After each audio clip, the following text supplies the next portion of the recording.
Okay, it looks like people can see us, and it looks like we're all here today. We most certainly did not forget. We are starting right on time at 4 p.m. in Tokyo time, 7 a.m. UTC. Good morning, good afternoon, and good evening, everyone, wherever you are. Thank you for joining us today at the OIO AWB Smartphone Astrophotography Workshop.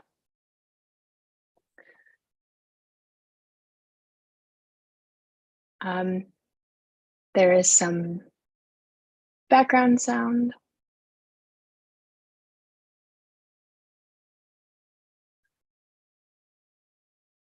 I can hear myself. I'm going to close all of these. There's apparently a tab I have not closed. I am so sorry for the technical difficulties.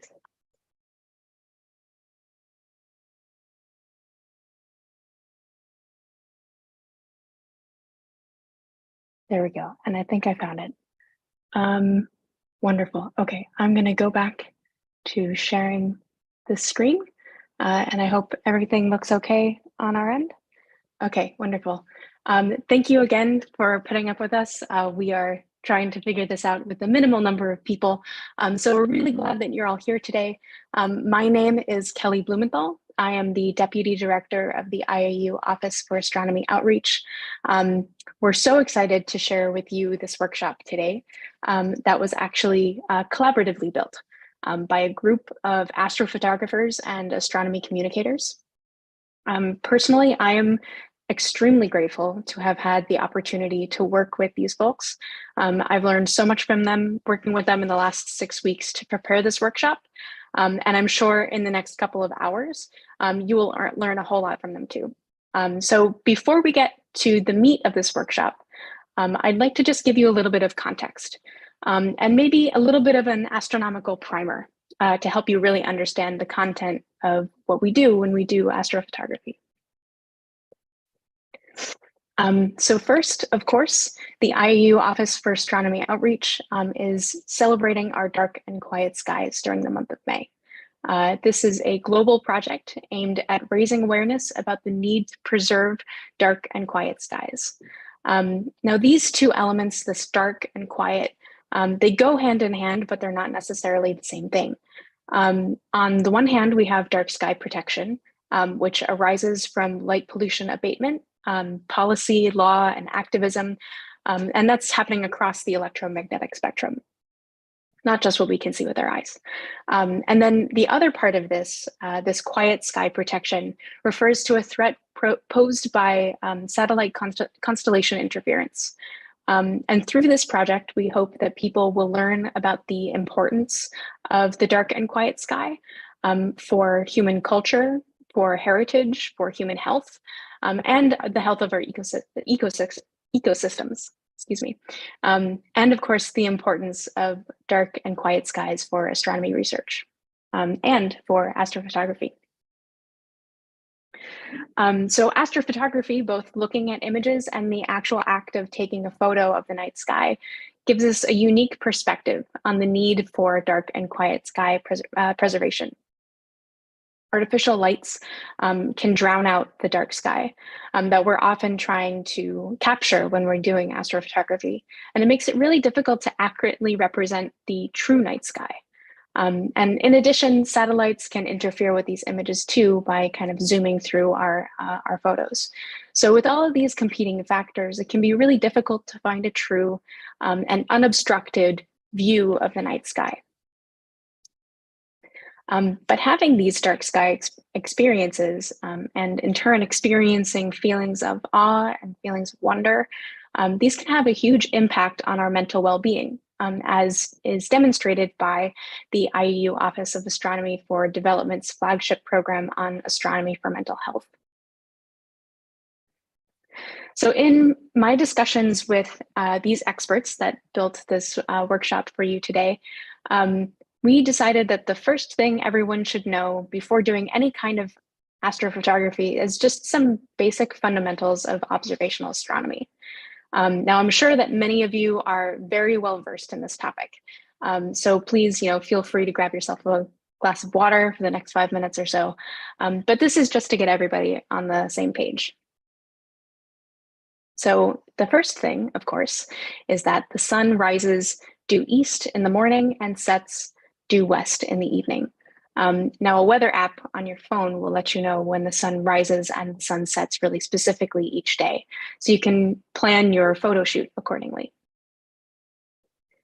The moon is, of course, another important object in our sky, and not just in our nighttime sky, but also during the day as well.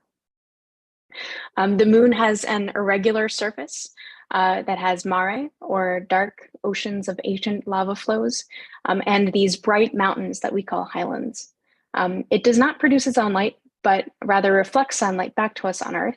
And the amount of reflected sunlight ranges from about 5 to 20%, depending on the region of the moon itself. Now, this might not seem like a lot, but light from the moon can greatly impact your astrophotography, particularly if you're trying to capture really dim, low light objects. So for that reason, it's important to know about the lunar cycle. Now, this cycle lasts about 30 days from when the moon is new, or when the moon is positioned between the Earth and the sun, to when it's full, or when the Earth is between the moon and the sun. And then back again to new.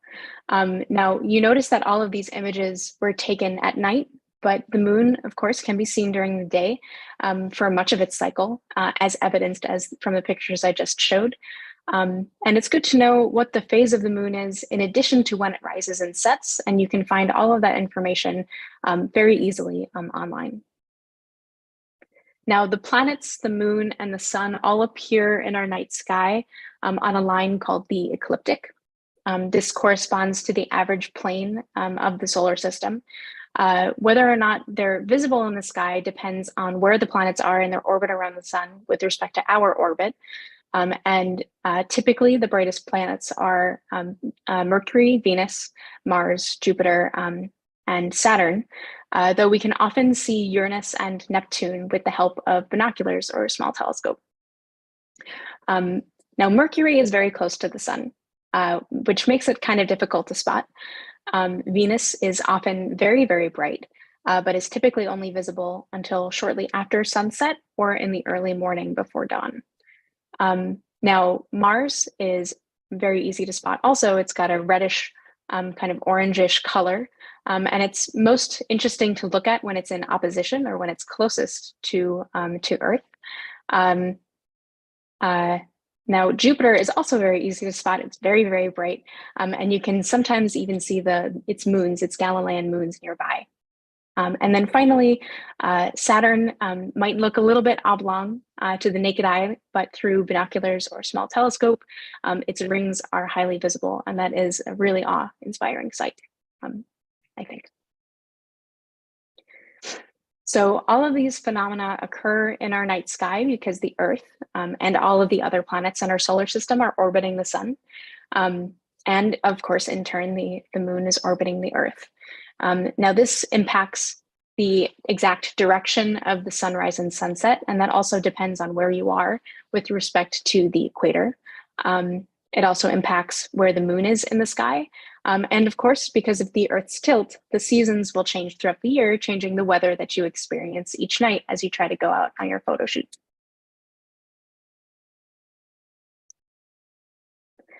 Now, as I said, all of the other planets in the solar system orbit the sun, and relative to the relative positions of those planets to us here on Earth will change where they appear in the night sky.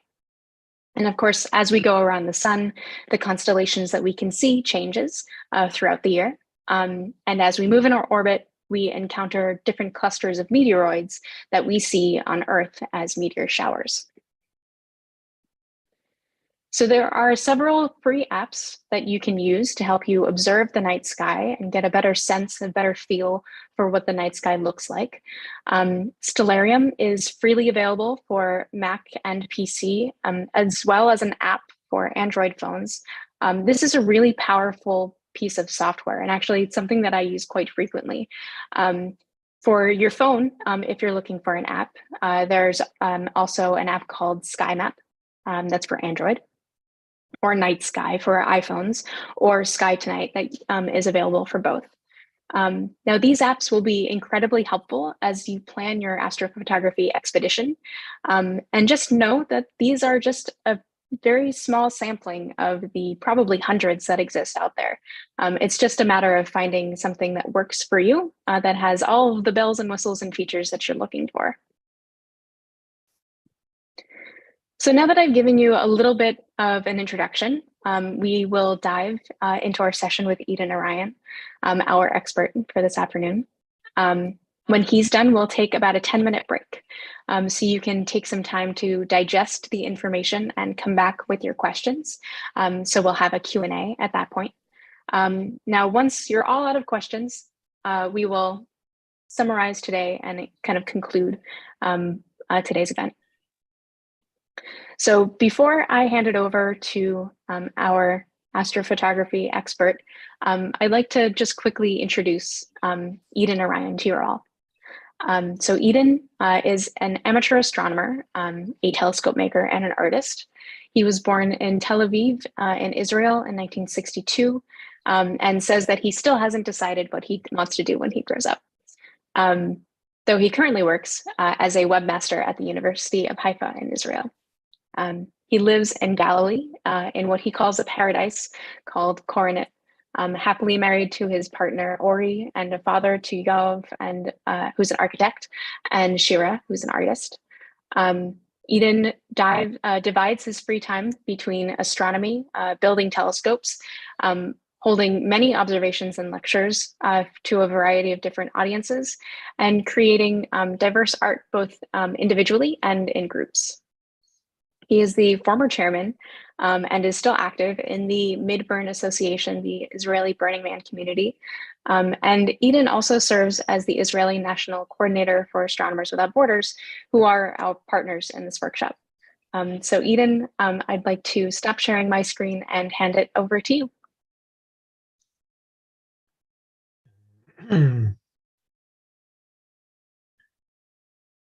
Thank you very much, Kelly. Thank you for all the things that you have done to make this happen. And this is not obvious. So really thank you for the cooperation and making this happen. So as Kelly introduced me, my name is Eden, and I will work with you to explain some of the basics of astrophotography with smartphone. We'll begin with the explanation what smartphone is and what camera, how the camera is built on smartphone. It is similar to how every camera is built, but there are some things that are different. So smartphone camera contains lens, which is through the lens the light passes, and then it passes through a filter that sometimes filter the infrared light, and then it gets into the sensor. The sensor collects the information that got from the light, and then after the information is collected by the sensor, it is processed by the software that is built into the smartphone, and save this processed data as an image into your memory card or into your memory on the smartphone. In smartphone cameras, we can control manually the shutter speed, which is how much time the sensor is open to collect light, the sensitivity of the sensor, which is sometimes called an ISO, the light sensitivity. On some smartphones, the more sophisticated smartphones, you can sometimes control the zoom, which is how much closer. It's like a small telescope you have in the phone, but it's only on several phones and only on the highest end of the phones. And the focus, which is to make the image clear and sharp, we can control it also manually and most of the times automatically. Here are two screens of two different phones. On the left, we can see the Samsung Galaxy S23 Ultra, which is a high-end Android phone. And in the right side, we can see an image of the screen of an iPhone 11, which is also quite a high-end smartphone. You can see in each one of the frames that we can control the things that we talked the slide before. We can control the white balance, we can control the focus, we can control the speed, which is the shutter speed, or how long the sensor is can get light, and the ISO, which is how much sensitive the sensor is to light. And we will explain these details in later things. We will begin with focus. Most smartphone cameras have autofocus built in. In daylight, it succeeds focusing on the subject easily most of the time. Most of you didn't even know that there is a focus mechanism that focus for anything you point the camera, and it does it very quick and very sharp on daylight. But on night, when it is dark, we need sometimes to control the focus because it can cannot make it automatically focused, and sometimes get confused. On most smartphones, you have a professional mode in the application of the photography, and in the professional mode, you can adjust the focus manually. You can see the images on this slide, how to make it on Galaxy S23, which is an Android phone. And on this slide, you can see how it is done on an iPhone. On an iPhone, you can adjust the focus by focusing the object with the finger. You put the finger where you want to do the focus, and then you can adjust it with the moving of the hand, of the finger in the down part of the screen. Another thing that you can adjust manually is the ISO. ISO is how sensitive your camera or the camera sensor to light. The higher the ISO number, the more sensitive it's to light. Your camera becomes, and bright your image will appear. We can increase the brightness of an image without changing the exposure time. This is one of the benefits of changing the ISO. But we have to remember all the time that when we increase the amount of ISO, when we get to higher numbers, the amount of noise, which is graininess in the image, is increasing also linearly. So it is very important to know that we don't want to exaggerate with how much ISO we want to get, and to check what is appropriate for the image that we want.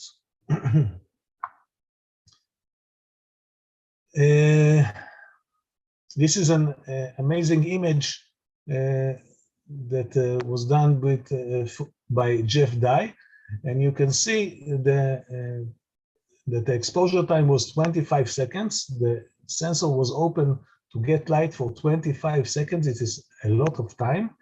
And the ISO was manually adjusted to 6400, which is a very high ISO number. And this allows him to get a very nice image of the sky. You can see a glimpse of the Milky Way. You can see the Pleiades in the upper part of the image. And he got very lucky to catch a meteor within the 25 seconds exposure time. This is really amazing. Exposure time. The exposure time refers to how long the camera takes the light. This is sometimes it's called shutter speed, but in most smartphone cameras there is no shutter, but it is how long the sensor is open to catch light. On smartphone, you can control this by changing the shutter speed. On the camera application, you will see the shutter speed, but this is what it means, how long the sensor is open to catch light. And for the nighttime, you need a longer exposure time to get more light. Most smartphones, I guess from the last 3 to 4 years, and even the smartphones are made today, can get higher exposure time between 15 and 30 seconds at maximum. For nighttime images, there are several things to consider. How much exposure time is needed depends on the object we are trying to photograph. Not every time we need so long exposure time. If we catch the moon, we can do it with very short exposure time. But if we want to try to catch some glimpse of the Milky Way, we will get the higher exposure time that we can on the phone. The increased exposure time will make your image very sensitive for shaking. If we touch the phone while the shutter is collecting light, it will move even a little bit and the image will be blurry. But there is also in most in the most camera applications on most phone, there is a night mode. Night mode on smartphone, we can take an image with an exposure time up to 10 seconds without a tripod, just by holding it by our hand. What it does basically is take a lot of images in the time that we expose the image, and it stacks them together to get one image that is like 10 seconds exposure, and it will align all the details in the image, and you will get sharp image only with holding the smartphone with your hands. But if you want to get more than 10 seconds, and if you are aiming to expose for 15 to 30 seconds, please consider a tripod or some stability device. Here we can see 3 examples of exposure time, and you can see that on the left, the image was exposed for half a second, and I think it's a planet, or maybe it's the moon. You can see it very small, and the image, it's quite dark. When we increase the exposure time to 2 seconds, the image becomes much brighter. Even you can see even the buildings on the down part of the image, and also the planet or if it's the moon is much brighter, and you can see also in the middle of the image another planet. And on the third image on the right, the exposure time was 5 seconds, and you can see everything is much brighter, and you can see also the planet in the middle much brighter, and you can identify it easily. So these are just for examples of how exposure time can affect the image. Now you have to decide how much exposure time and how much ISO you need for each image. You do it mostly by trial and error, take a lot of images with different adjustings and see what is suit for you. There are 2 images here. On the left, we can see the Milky Way. The Milky Way, as I said, it's very dim, and we need to expose the maximum time that we can. So this exposure time was 30 seconds, and the ISO was also very high to make the sensor more sensitive. So it was 3200. Some phones can get even up to 6400 ISO, and you will get more details in the image. But remember that increasing the ISO can make the image very grainy, a lot of noise. If you can see on the lower part of the image of the sky, you can see the graininess that I'm talking about. On the right side, we can see an amazing image. I guess it's 2 planets. I think it's Venus and Jupiter, or Jupiter and Saturn. I don't know when it was took. Su Jin Kang take it. It's a very nice image, and you can see that this is not a very dark place, so we can use ISO much lower, like 1250, and the exposure time is much shorter, only 2 seconds, and you can see that everything is very sharp, no noise at all at the image, and you have to consider what adjusting you need according to what you are trying to take photograph of. And there is another subject on most other cameras other than smartphones. It's called the aperture or the f-stop. Since in most smartphones that I know, I think now there's only 1 or 2 smartphones with an aperture that you can change. I won't talk a lot about this thing, but remember that in regular camera, this is another thing that you have to consider while taking picture. With smartphone, we don't need to use this information. White balance. Changing the white balance allows you to make photographs look more natural, adjusting the color temperature. The photograph in the night sky, we typically use white balance about 4200 to 4800 Kelvin. White balance will depend on the light pollution, whether or not the moon is visible, etc. Feel free to choose white balance based on the effect you like to see in the image. Most of the time, I don't use in my images, I'm not dealing at all with white balance, but I can change it afterwards when I'm processing the image. I think white balance is a personal preference for everyone, but you can see here that a lower numbers of white balance, lower numbers of Kelvin can make your image a bit cool, and higher values of the white balance can make your image more warmer and more brown or yellowish. This is another example of how white balance changing can change the effect of the image. We can see on the left, all the images are took by Jeff Dye, wonderful images, and the phone was Oppo Find X6 Pro. And on the left, we can see a very nice image of lower values of white balance, and the image is going to the cooler side of the image. The white balance is 4000 Kelvin. On the middle, we see some balance. This is the image I like most. Balanced white balance, and the temperature is 4800 Kelvin. And on the left, it is much warmer, and the values are 5600 Kelvin. And you should decide what is suitable for you. The image was captured at Lenghu Observatory in China in a condition without any moonlight and light pollution. We will talk about moonlight and light pollution later. The white balance of 4800 Kelvin shows more details of the natural colors of the Milky Way, stars, and air glow. So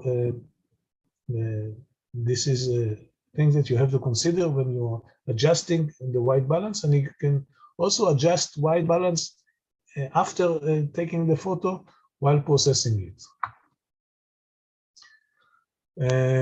Another example of white balance with planets and constellations. And you can see on the left the lower values of white balance. On the middle, it's somehow balanced. And on the right is much warmer. You can see the difference in the colors and some difference in what you can see clearly or not. Again, I most like the middle image. Also amazing images of stars and constellations.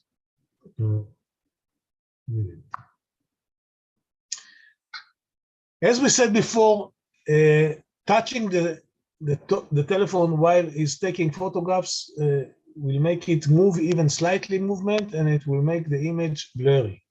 So if we can shoot the pictures without touching the phone, it will make our pictures more sharp. And there are two solutions for this. One is voice control, and the second is shooting delay. Moving the smartphone, pushing the button while taking long exposure image will produce blurry images, and we can use voice control or shooting delay. This is the screens of Galaxy, which is an Android phone, and you can adjust in these screens the shooting method with a voice command.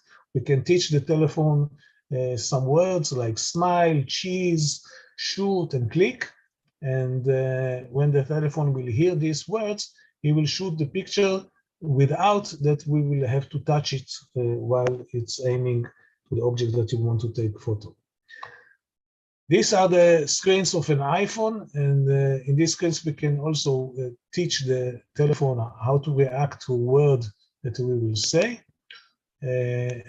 or some words like turn up the volume, turn the volume up, or whatever. And when we're saying these words, it will take the photo. This is one method of making this. The other option to make pictures without touching the phone is using shooting delay. If we move our smartphone, moving your smartphone by pushing the take photo button while taking a long exposure image will produce blurry photographs. This is what we said before. We can use shooting delay. In most smartphones, even on in Android phones and in iPhone phones, on the image application, we can adjust the shooting delay. Sometimes it's only on the Pro mode, but it exists on every phone that I know. And you can adjust between 2 to 5 to 10 seconds between you press the button and when the image will actually take place. And in this time, the phone can rest, and if we even shake it a little, it will rest and get to, it will be stabilized when the image will be taken. I use this method most of the time that I'm taking images. I'm not using voice control. Mostly I want to be quiet, but and this method is much better for me. Now we will talk a bit about raw images. Most of the time, smartphone camera will immediately save the photo in a compact file format such as JPEG. Raw image is the unprocessed version of your photograph, which gives you much more information, particularly in nighttime photos. Raw photo is all the data that was cached by the sensor without any processing is saved into a file called raw image. This file is much, much bigger and heavier in size. It can be at least 20 megabytes for an image, at least, sometimes it's more, but it consists all the data. And when we will process the image later, sometimes on the phone and most of the time on the computer, we can extract from the image a lot of more details than from a JPEG image. So if you want to be professional or be like a professional, check your smartphone and check your smartphone camera applications if it can save the images that you take on as a raw image, and then after it process the image with an external application or your computer, or on the smartphone there is at least one application to process the images. It's called Snapseed, that you can process also raw images with it on the phone. Where to find these controls? Smartphone cameras come equipped with a camera application that have the night mode features. It has also, in most of phones that I know, a pro or professional mode that you can find all these things to adjust. However, there are a lot of other applications that on some of them it is more easy to adjust the things that we talked so far. One of them is Camera Plus, which is on iOS, or the iPhones, and an application called Open Camera on an Android. Both are free, and Camera Plus, the whiteboard, there's explanation here on the pictures how to adjust all the things on these applications. And Open Camera, it's almost the same. The screen that you have in Open Camera is very similar to the screens you have in DSLR cameras of professional things, and you can adjust everything very easy. I like this application very much, but I have to remind that in most smartphones today, you have a Pro mode that you can adjust everything in the Pro mode in the built-in application. Basic settings requirements for astrophotography. When we do astrophotography, we most of the time aim the camera, aim the phone to the stars, and the stars are very, very far from here. So we have to adjust the focus to infinity. And since the stars have a very dim light, and if you want to take deep sky objects like the Milky Way, it's very dim, we have to adjust the exposure time to the maximum we can on the phone, which is between 15 to 30 seconds, and try to adjust the ISO to the highest you can, but not to exaggerate, so you will not get a grainy image. Try images with 1600 to 3200 and see the results, and set whatever is suitable for you and your preparation and your taste. When we take astrophotography, most of the time we want to get out of the city and out of the village and out of the place that are artificial lights. And we here in the place where I live, most of the time I'm going to the desert. But even if you're going to not to a desert, but a far place from cities, and you don't have light pollution, you have to be very well prepared for such a session. So what you will need to have in the field. First of all, smartphone. This is obvious. We are talking about smartphone photography. And if you can have external battery, it's very important.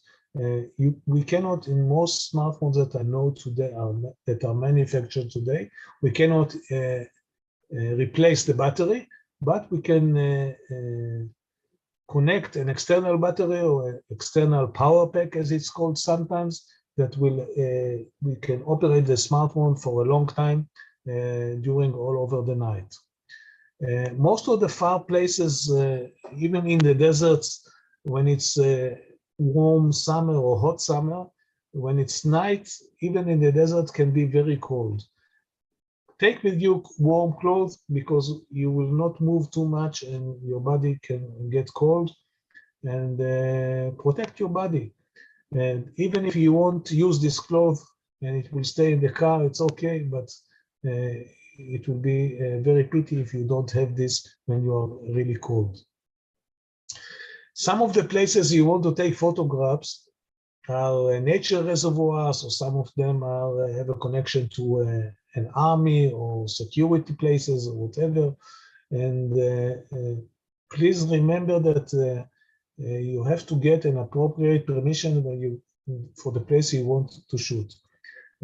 From my experience, it is not funny to meet in the middle of the night a ranger from the National Reservoir of the government meet you and asking you what you are doing in the night, and if you don't have a permission to stay at night in this place, it can cost you sometimes in high fine. So get the appropriate permissions. You can Google the place that you want to visit and take photographs, and if it belongs to somebody, you will find it easily in Google, and you can see who to connect and how to ask for permission. Flashlights with batteries. When it's dark on dark places, you don't see anything. So take flashlight with you. I recommend to take at least 2, once for backup, and check before you're going that you have batteries and the flashlights are working. With them, take a red cover. I use mostly red cellophane paper to cover the flashlights to preserve our night vision. When our eyes is getting to the dark, and if we open a light, a white light like the car headlights or the flashlights direct to the eyes, we will lose our night vision, and it will take at least 20 minutes to get back to adjust our eyes to the dark. And remember it also when we are going with others to the far places, so we won't ruin also their night vision. So use only flashlights covered with red cover. Something to sit on, very important also. The night is long, and for most of us, it is not so easy to stand all over the night. And if you want to sit, not all the ground is suitable for sitting on it. So take a foldable chair with you, you won't regret it. A way to stabilize your phone. I've talked a bit before about the things. Because we are doing long exposure, we have to make sure that the telephone will not move while the long exposure is taking place.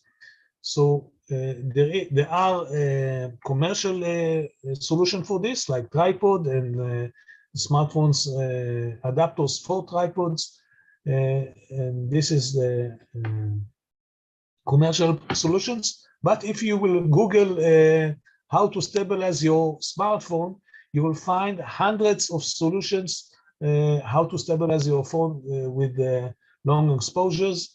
I will suggest here my solution. If you saw the image in the beginning of the slideshow, I took it last year, and I put a table, and on the table I put a glass of water, and I leaned my phone to the glass of water and took the image. This is an image of 4 minutes exposure, and you see the results, and this stabilized solution didn't cost me anything. But you have to prepare for it. I suggest to train at home how to stabilize the phone, and that it is working for you, and think of how to stabilize it in the field, because sometimes what is working at home in the room will not work as good at the field. And the last thing is a SkyMap application that will help you to see or to understand what you're looking at the sky, where to aim the phone to take the sky object that you want to do. And there are a lot of applications that Kelly talked about before, like SkyMap for Android, Night Sky for iPhone, Stellarium Mobile, which is for Android and iPhone. And there are dozens of other applications. All of them are good. Take what is good for you. Other things to consider when we are going out to shoot. I think the first thing is it's very important, and sometimes we don't consider it. It's the weather. There are a lot of websites like windy.com and meteorblue.com. I prefer AccuWeather that will give you detailed information about the local weather conditions.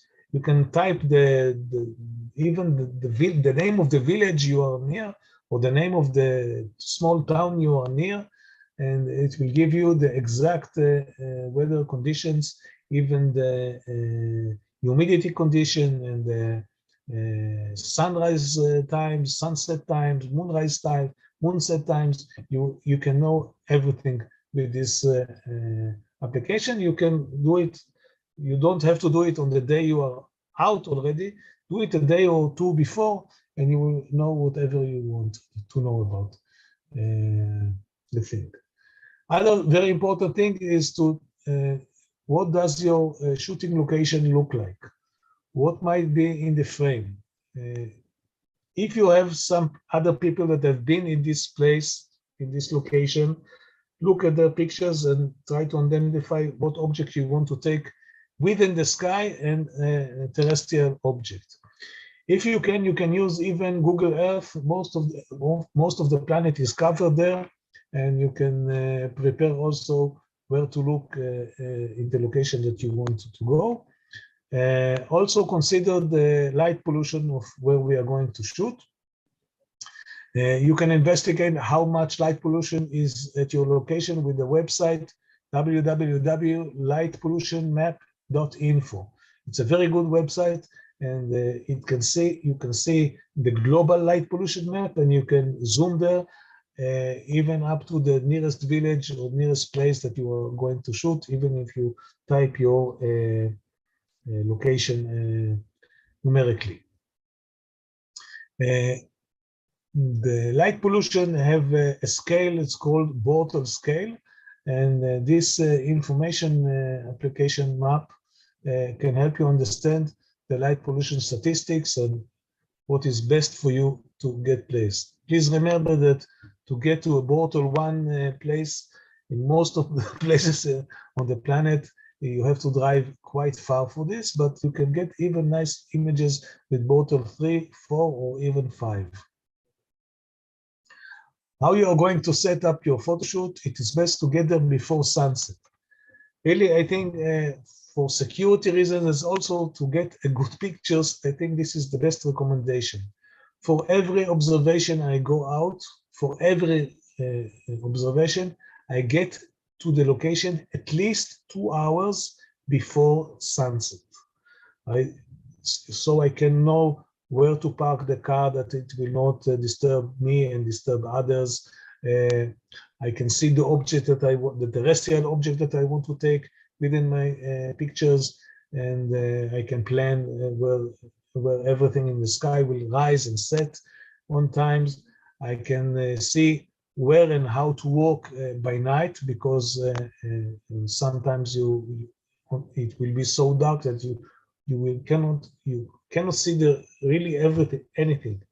And if you prepare how do you walk from here to there by night, it's better to do it before that you have light, and only then begin to the shooting session when you have dark. I think this is the best recommendation, to get early, at least 2 hours before sunset, to get good pictures, and moreover, more important, to get you safe back home. In this, I will add something else. After the night that you shoot, take an hour or 2 nap in the car before you're going home, so you will drive in clear mind. This is also, I think, very important. And plan before you're going out, what sky object you want to shoot. You can consider the sky applications that we talked at least 2 times before, and plan your shooting time. Know when the moon will rise, know when the Milky Way will rise. In this time, the Milky Way rise only after midnight, but in the late summer, it will rise very early. And please prepare and plan your shooting session before you're going to the area.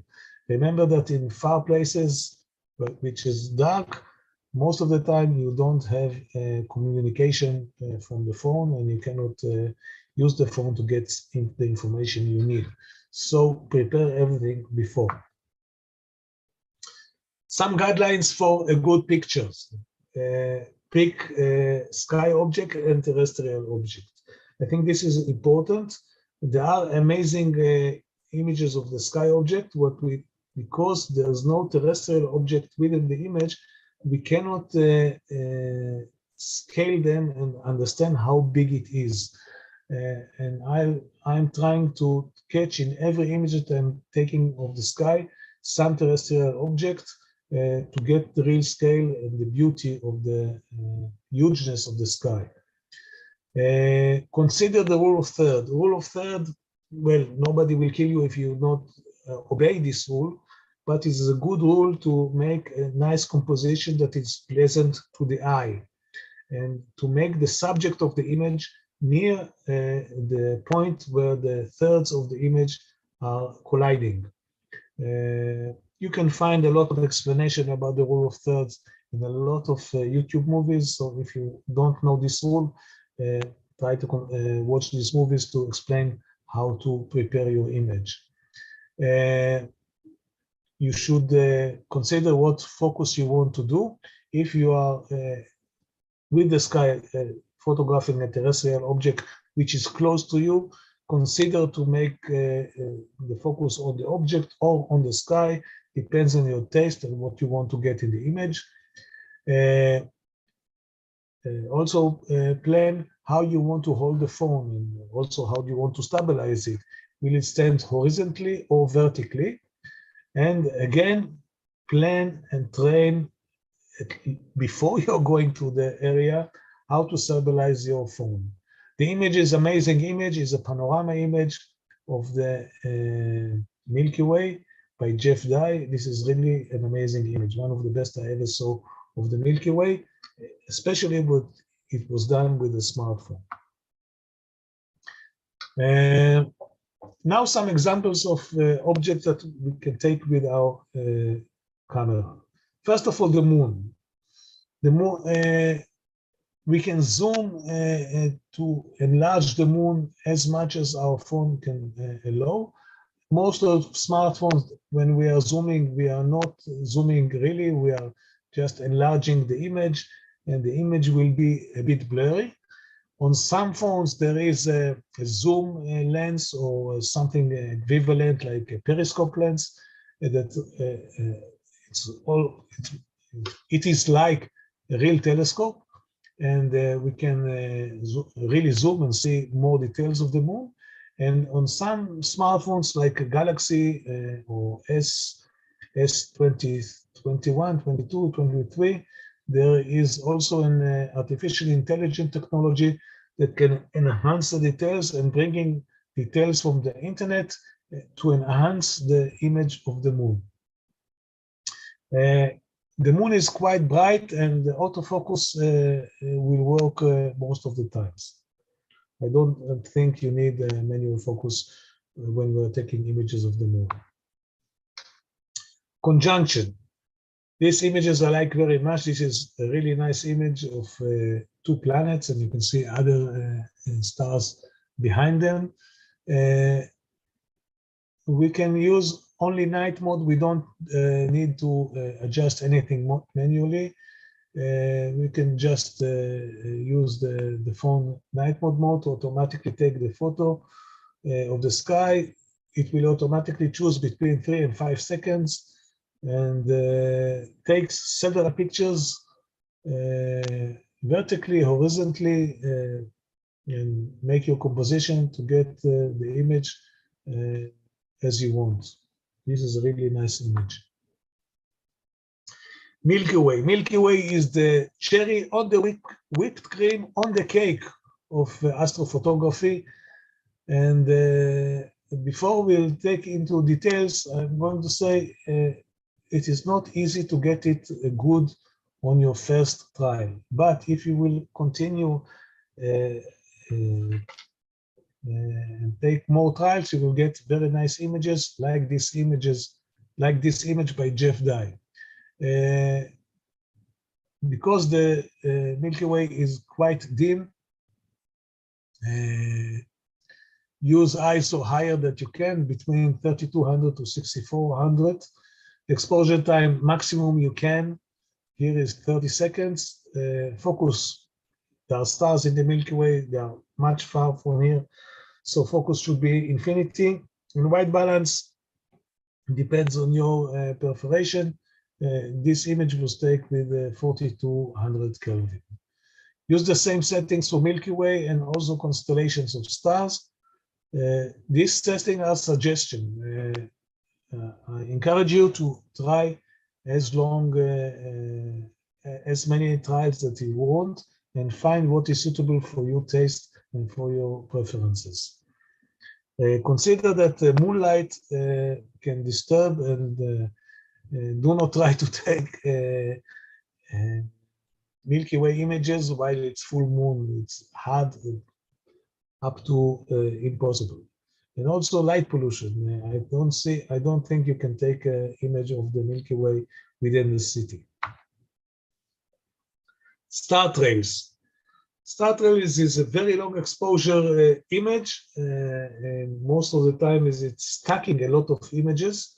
We need a tripod or some way to stabilize the phone for a long time.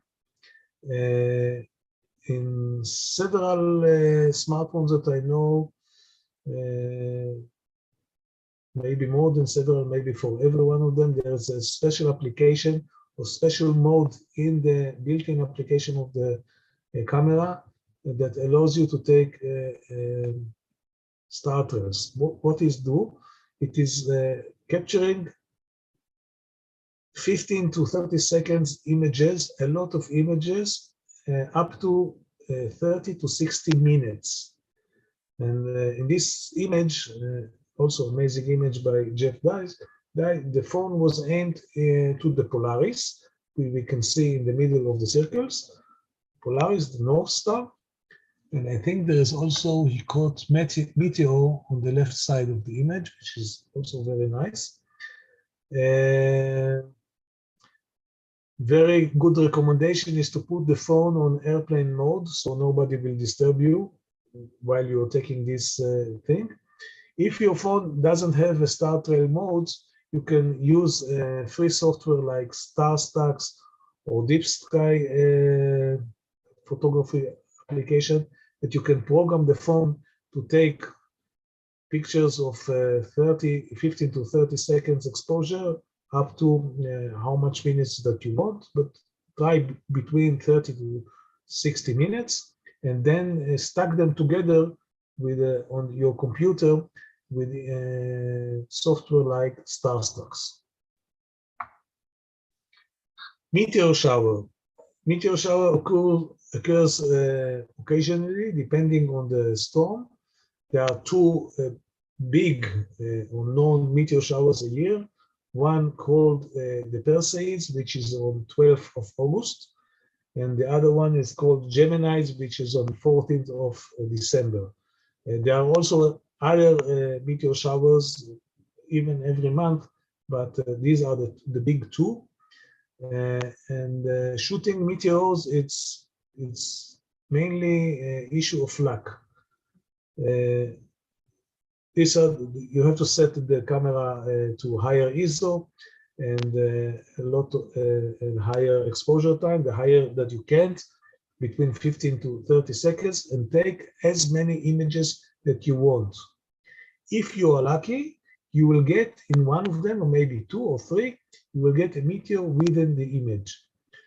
There were nights that I went to take photos of meteors and didn't caught anything, and there were nights that I caught several images.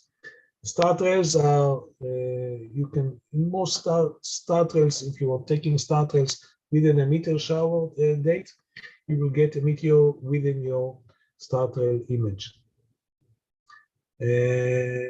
You can stack several images of meteors if you caught several images of meteor together, and then you will be able to see the radiance of the meteor shower, which is also very nice.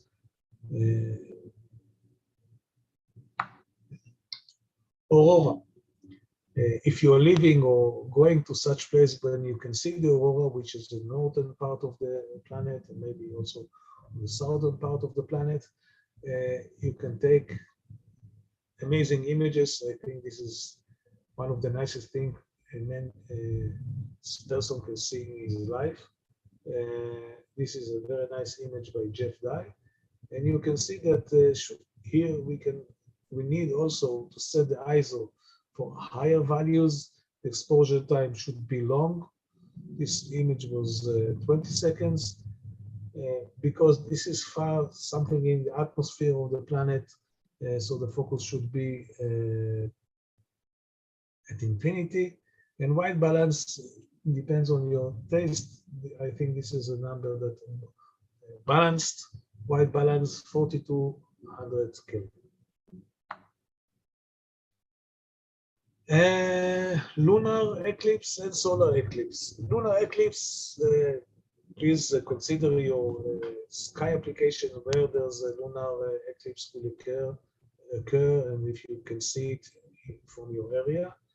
And you can use the telephone even at night as a night mode. And if you have a zoom lens on your phone, you can do very nice images of lunar eclipse. Solar eclipse are much difficult to take. Most of the time you need a special filter, a professional filter, and please do not improvise on a solar filter. It can harm your eyes and it can harm your telephone. So only if you have a really good filter, you can try to photograph a solar eclipse.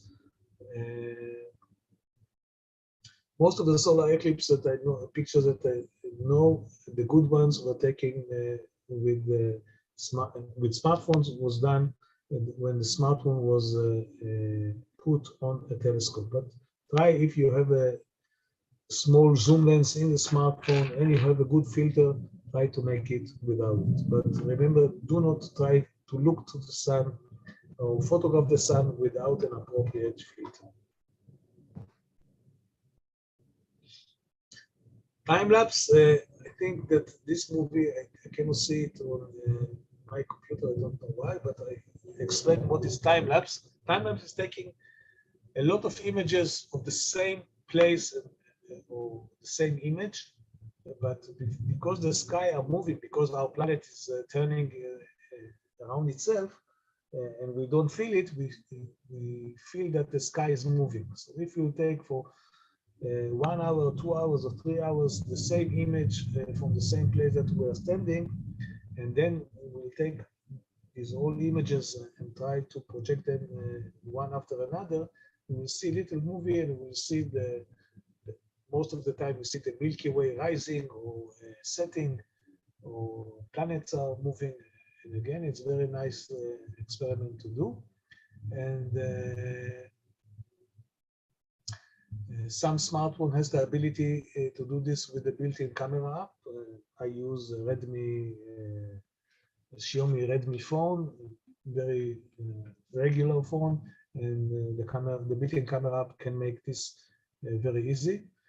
If we do not have this function, we can shoot a lot of pictures just with manual control, like you can see here, and bring all the images to the computer. And there are a lot of software and free software that can make all these pictures as a movie, like time-lapse applications. I think this is okay.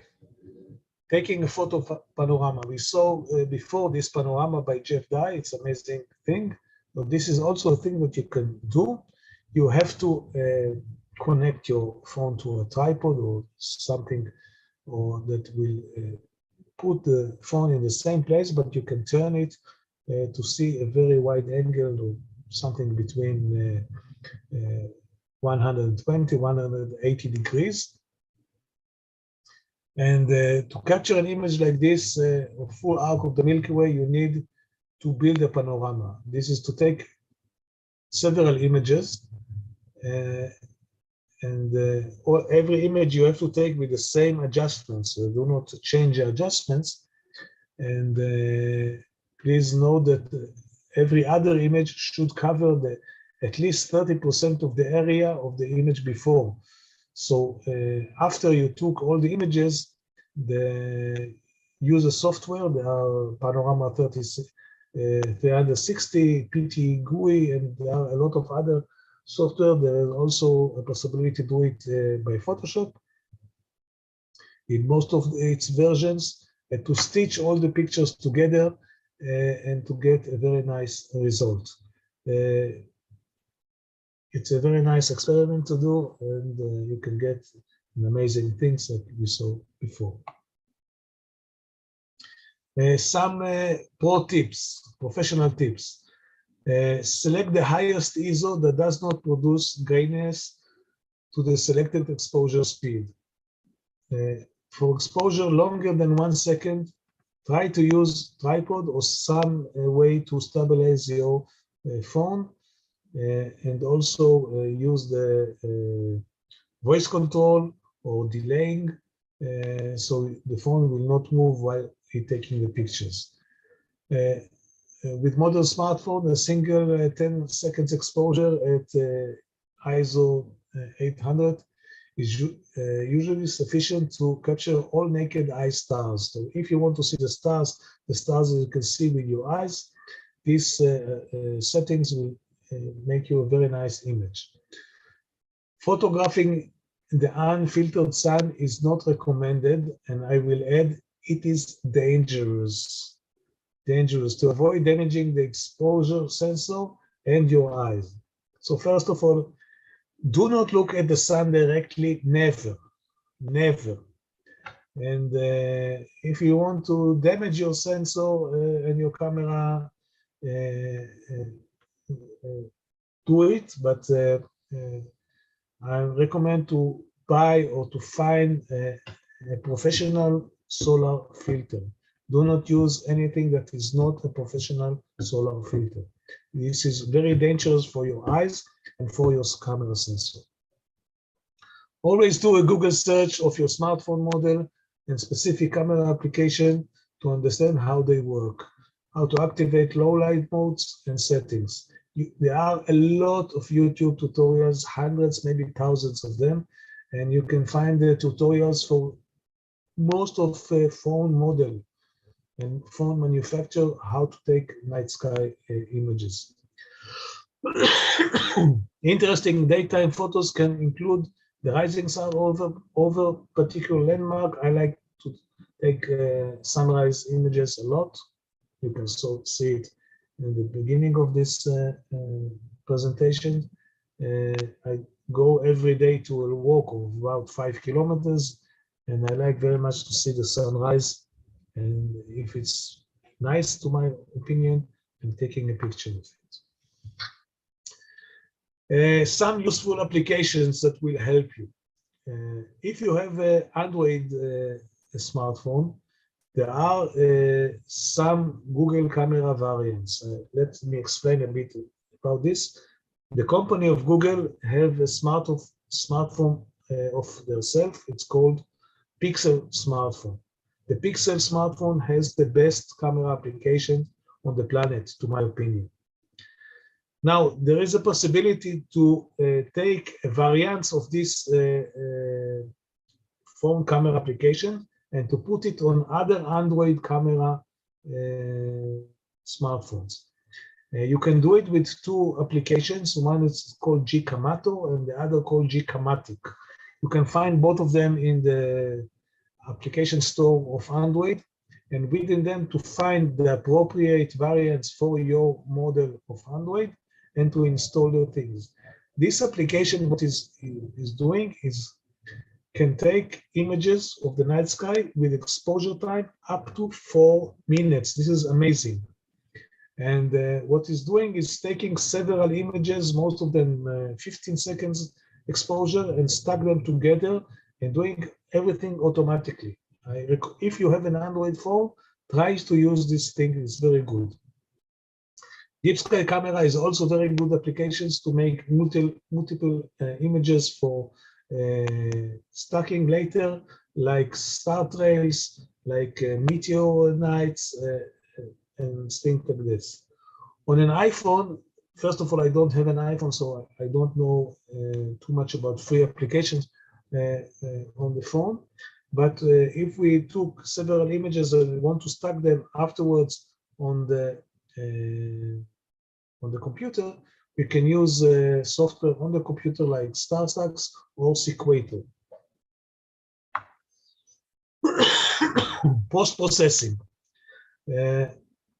Most of the images we see in this presentation, and if we want to share with others, we want to process them later we can process them with software on a computer, and there's also possibility to process them on the smartphone. On the smartphone, we have a very nice application called Snapseed. Snapseed can do most of what professional image processing software can do on a computer. Snapseed can do on a smartphone. It can also deals with raw files.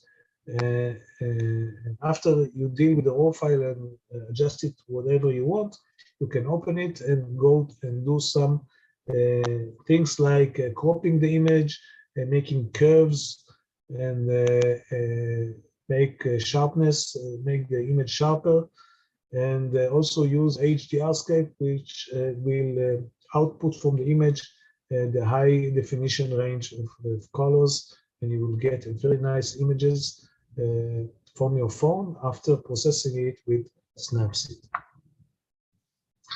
If you are at home after you took the pictures and you want to stack several pictures together, you can get for an image that you saw even the Milky Way very dim. If you stack several images together, you can collect and add light for every image together, and then to get the Milky Way, like in this picture, very bright. You have several software to do this. One of them is a Sequator, and I think Sequator is only for Windows PCs. The other one, which is a bit more difficult to use but can produce an amazing results, is Serial. Serial you can use on a PC, Mac, and I think also on Linux. And I recommend very much to invest the time to learn how to use Serial, because you can get an amazing result with it.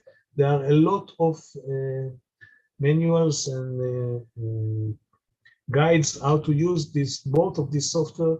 If you will Google it on YouTube, you will find a lot of movies that explain how to use this software.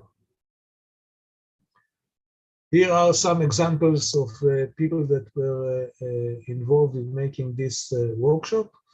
I hope that you will enjoy them. And all of them were taken with a smartphone. This is really amazing. I think if you show this image or these images 5 or 10 years ago, then you say that people can do such images with smartphones, people will say that you are kidding. This cannot be done. Really, it can be done. So enjoy this very much. And have a nice break. I had a very good time with you, and hope to see you again soon. Thank you very, very much.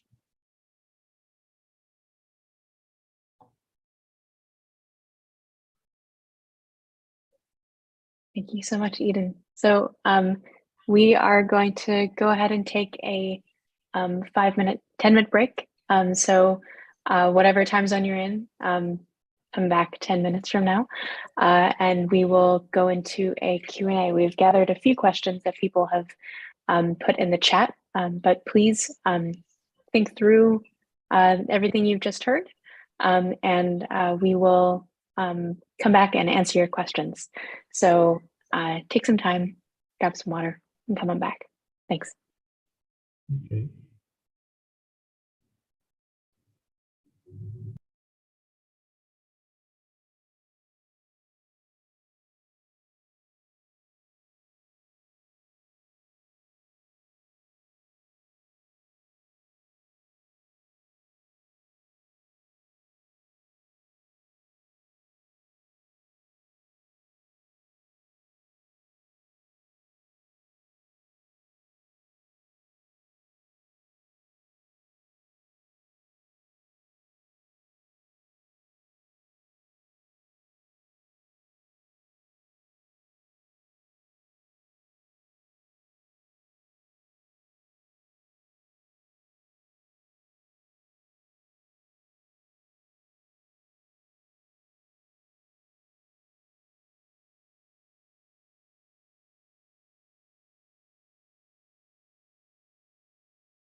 Welcome back, everybody. It is just about 10 minutes now. So I'm actually going to stop sharing my screen because I think it's best to be able to have a conversation with our facilitator here today.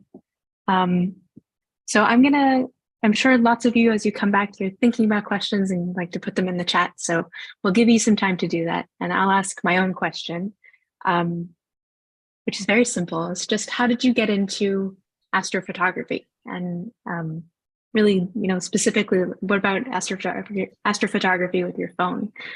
It's not necessarily the most obvious thing to do with your time. Immediately after I began to all my interest in astronomy, I began to photograph the sky even before I had a DSLR, just a regular SLR, my old SLR camera that I got when I was 13 years old. And only, I guess, 10 years ago, I got my first DSLR. And I guess only 8 years ago, the first phone was able to take decent images, just decent images. And right after it, I've tried to say, maybe I can hold it still, or maybe adjust it into a wall or a column, and to see if I do a long exposure, like 5 to 10 seconds, what it will take from the sky. And I got very nice results. And I said, okay, this is something to get, it will be better and better. And then I looked a lot in the internet and saw that there are some applications that you can get a longer exposure, like the open camera that we talked before. And also then the built-in applications of the telephone began also to obtain a possibility to make longer exposures and high ISO. And I guess for the last 5 or 6 years, I'm taking images of the sky. Very good, very nice. And in the last 2 years, I didn't take any DSLR camera with me to the desert, just my phone. You're muted. Excuse me, sorry. Well, that's really interesting that you primarily use your phone now for astrophotography. I guess it's a little bit easier to travel with. You don't have to bring expensive equipment everywhere you go. Well, I guess some phones are expensive equipment, but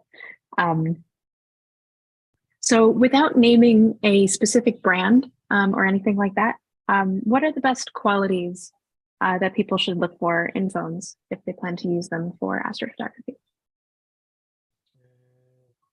I think the main thing to look in phone to take pictures is the size of the sensor. If you can see in the details of the phone what size the sensor of the camera is, try to get the bigger size that you can.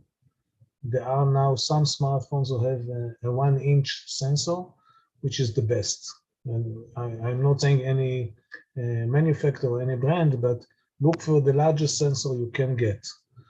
The second thing is the quality of the lenses. And there are some manufacturers phone manufacturers that use other companies that they are known for the good lenses. And this is also very important. In most smartphones, you can adjust the software, even the built-in software, or to just download another software to get the manual controls by yourself. This is really not so important. The size of the sensor and the quality of the lenses, if you can get the best of it, invest on this.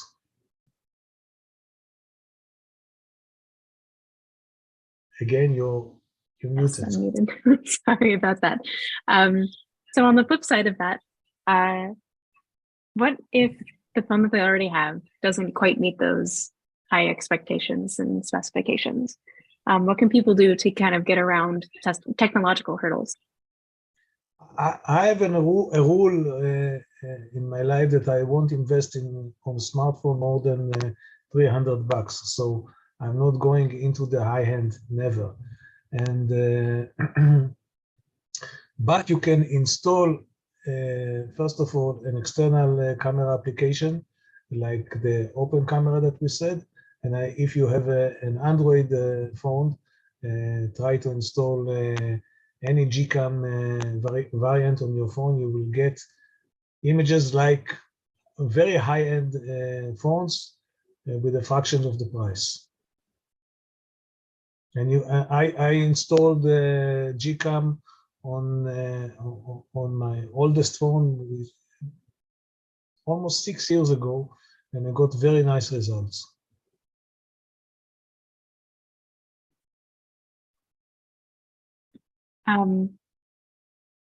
So apps can really make a big difference, and that's a really cool thing. For sure, for sure. And training, try and try and try.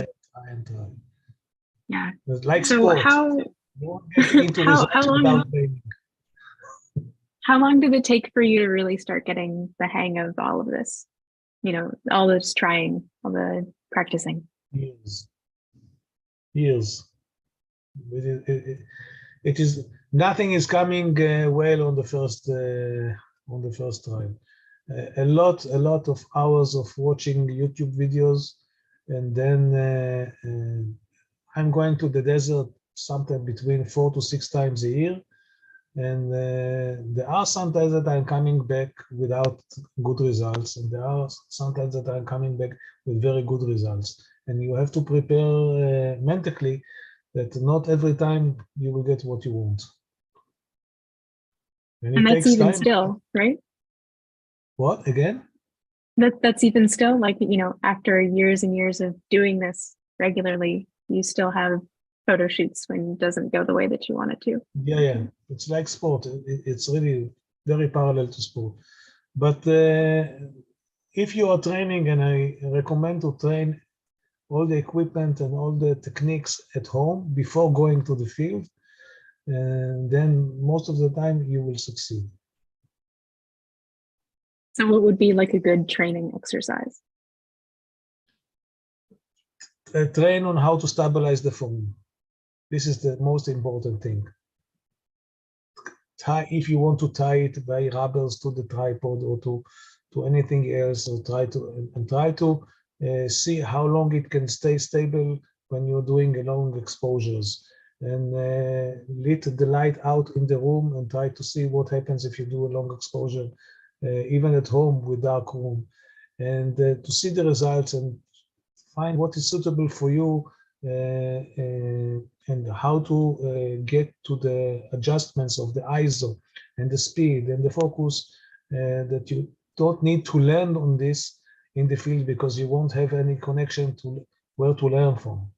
Train on this at home, how to focus on your keyboard, focus on the screen, focus on something on your desk, but learn how to use the focus, how to use the white balance, what is suitable for you in white balance, what is suitable for you in the and what is the effect of higher ISO on the grainness of the image. Learn all this at home. This doesn't cost you anything, only time, and if you will train enough, it will be very easy for you to take the images at the field. That's very good advice. I think I'll be doing that a little bit later today. So we have someone who would like to have you share one of your favorite images that you've taken with your smartphone, and maybe share why you chose that selection, and where and when you did it, and kind of walk us through maybe how the post-processing process, and things like that. Do you have something maybe that you can think of? I think the opening image of the slideshow, I think it's a good example. If you want to let it up, and I'll explain what I did there. And maybe if you want, there's a sunrise image also very good that I like very much.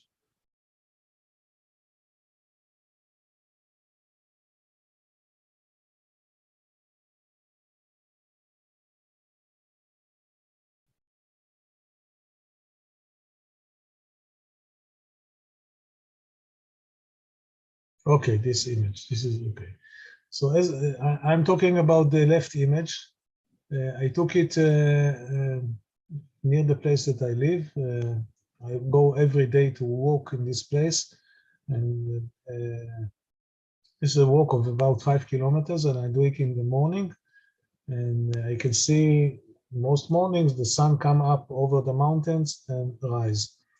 And the most interesting pictures of sunrise, to my opinion, is the combinations of the sun and the clouds. And if you have sun and clouds and maybe some humidity or some dust in the air, you can see the rays of the sun. It looks very nice, it's like in the paintings of Doré, if somebody knows his biblical paintings. And I took it by the phone with just all the automatic photography, no night mode, nothing special. Just I took out the phone from my pocket. I've placed the sun in the third part of the image because the rule of third is common for me, like I was born with it. So you can see the sun that is on the third part from the right side of the image. And after this, I processed the image with the Snapseed. And first of all, I opened this image in Snapseed, and I cropped it better that the sun will be exactly in the third part of the image. And after the cropping, I did some curves, which will make some more contrast and more detailed view of the field itself and the sun. And I think the only other thing that I did is a bit, and most of the times I'm not exaggerating with any of the adjusting of these things. I think maybe 12% of high definition range to output some more colors of the foreground of the plants and the road and things like that. And but this is quite similar to how my eyes saw this view. Maybe a bit vibrant colors, but not too much. And this is how I made this image. And everybody can make it in every phone. You don't have to buy the best phone in the world. You can do it really with every phone. Well, But that's you have to go. lovely. Thank you for Morning. sharing that. So we have some folks who'd like to know more about stacking images.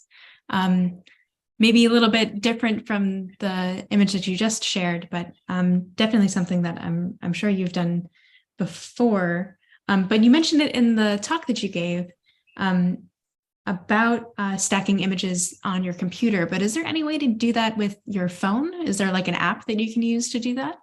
And then maybe could you give a little bit more detail about the process of going through and stacking these images?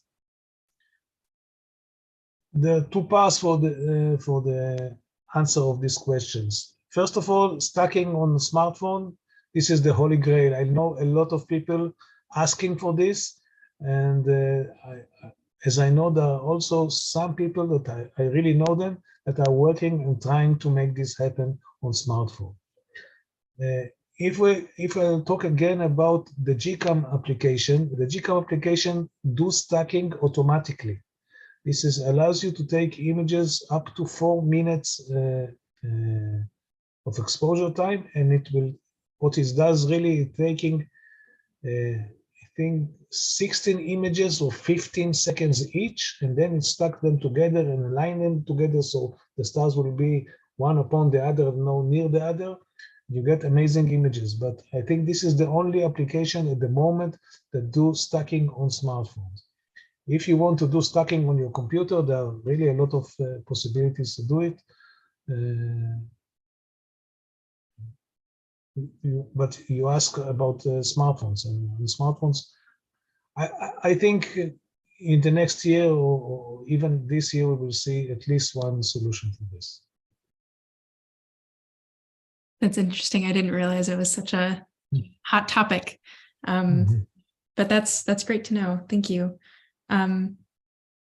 So we talked a little bit about the best qualities of a smartphone in order to take really great photos of the night sky.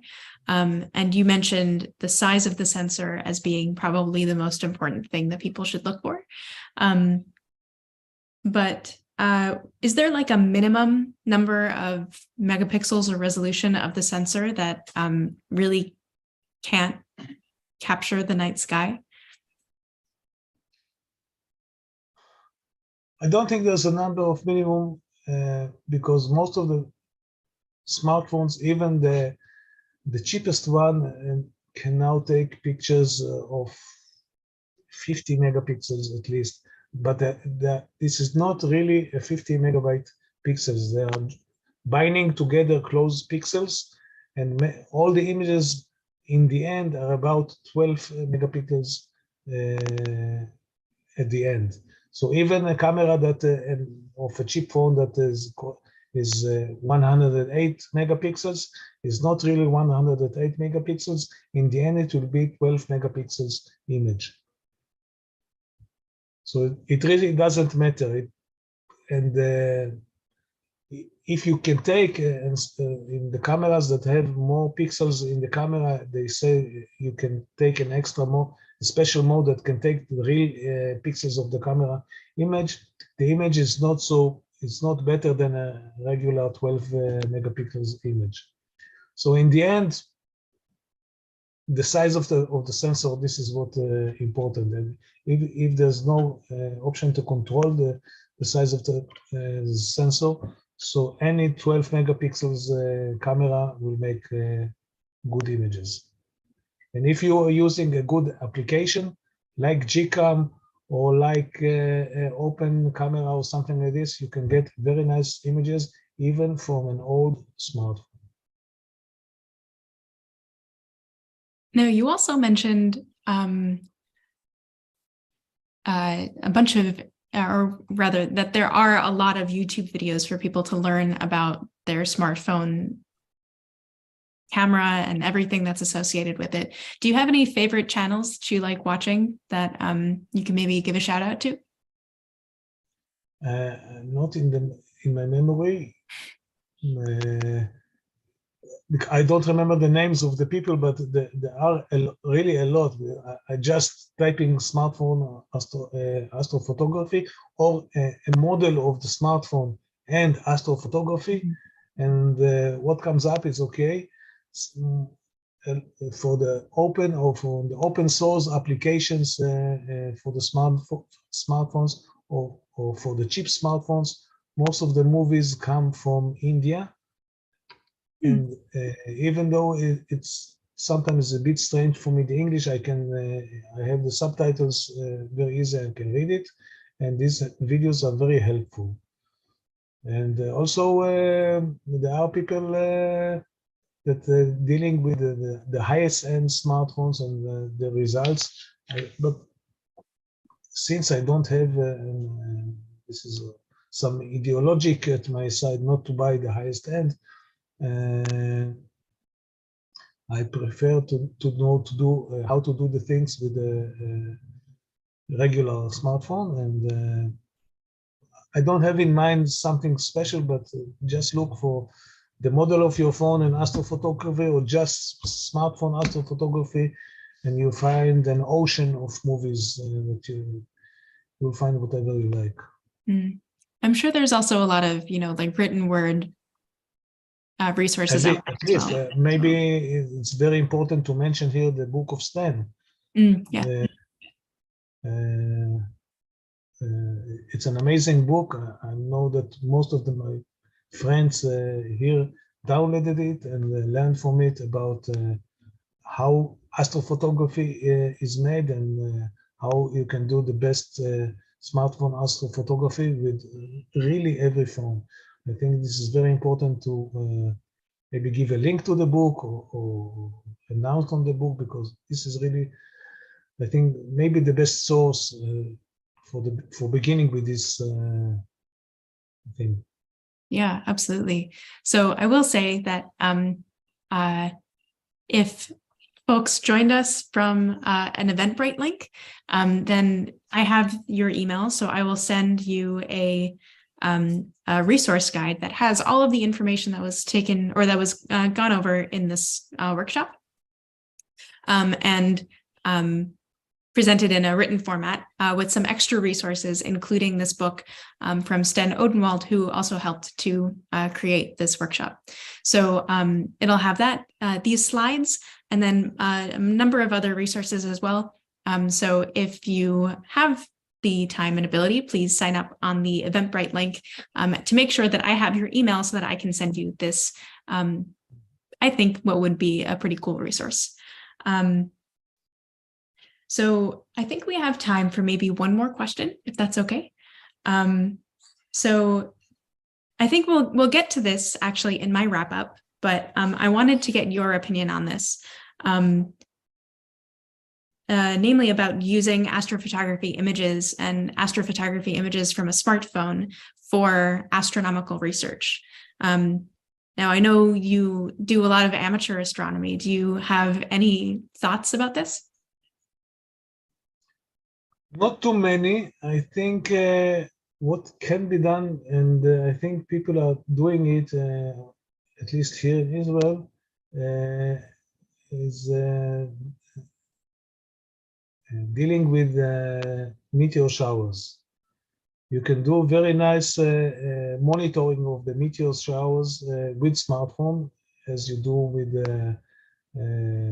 special cameras, and you have to just know how to open it for a long exposure for a lot of hours, a lot of pictures, and you have to write where's the place that you watch the things and what time, and you have on each image, you know exactly the time where this meteor was captured, and there is a division in the astronomy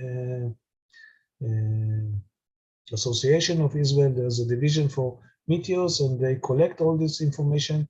I don't know what they're really doing with it, but they collect it, and I think this is have any small connection even to scientific research. That's great. That's actually really interesting to hear about, because the examples that I have aren't about meteors, which I think is a really interesting addition to this. So I think maybe the questions have kind of tapered off. I would love to thank everybody for their amazing questions and for sticking with us this long.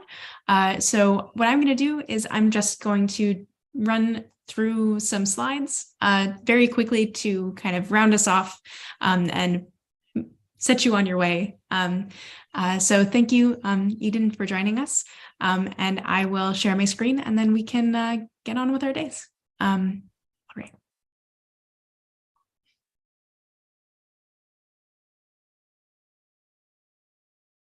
Okay, so again, I know that all of you must be really itching to go outside and try this for yourself, but maybe practice first inside. But I really appreciate you giving me your attention for just a few more moments, and then I'll wrap things up for you. So there are a number of different ways that you can practice your skills and hopefully get recognized for it as well. Astronomers Without Borders has several photo campaigns actually throughout the year, one of which just ended, and that was Beauty Without Borders. They also have a solstice photo campaign, and they have a number of observing events throughout the year that you can take your smartphone outside and take some photos of this event, and I'm sure they would love to see your photos after you've taken them. I'd also encourage you to take a look at actually, so all of the events that they have on their website, the Astronomers Without Borders website, they have a lot of different events going on. They just concluded their Global Astronomy Month, which has a number of really awesome things. So you can plan for next year when you're a little bit more skilled with smartphone astrophotography. So the International Dark Sky Association also has a yearly astrophotography contest. It's called Capture the Dark, and it features a mobile category as well. So you can submit your photos to this competition and maybe get recognized through the IDA, which would be pretty cool. But there's also an astrophotography contest from the IU Office of Astronomy for Education. So this year we have a mobile category that's sponsored by us at the OAO. And in this category, there will be 6 winners, each of which will win 100 euros. And there will be as many honorable mentions as people want to be honorably mentioned. So once all of the results are out, probably later this summer, the OAO will host an e-exhibition and gala for the winners to talk about their work, talk about their relationship with the night sky, with people in the public who are similarly minded and excited about astrophotography. We really hope that you all will participate in this contest and in this gala that we'll be holding. So please stay tuned for some of that information a little bit later. So I promised that we would talk about using these photos for science, and here we are. So in addition to being able to take beautiful photographs, your phone is actually a really powerful scientific tool. And we encourage you to explore the world of citizen science.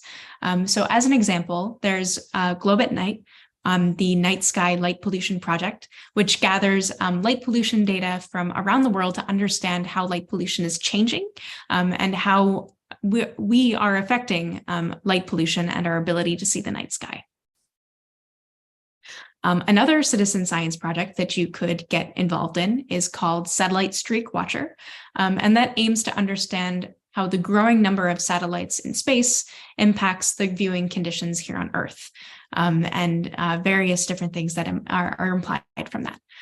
So there are, I think those 2 links should be now in the chat for you if you're interested in getting involved in those programs, and all of the instructions for how to participate are on their websites. So just a quick thank you for your time and for your attention. Please go out and take photographs and then tag us in them. We are so excited to see what you're able to do with your smartphones, with your regular cameras, whatever you'd like to do. Tag us, and we will be so excited to hear from you. Tag us, both the OAO and Astronomers Without Borders. And I would like to stress again that if you register with the Eventbrite link, we will send you all of these resources and more. So please do register. It's a great way to stay involved in all of the programs that happen at the OAO and with AWB. So again, thank you for your time. Thank you for your attention. And we will see you next time.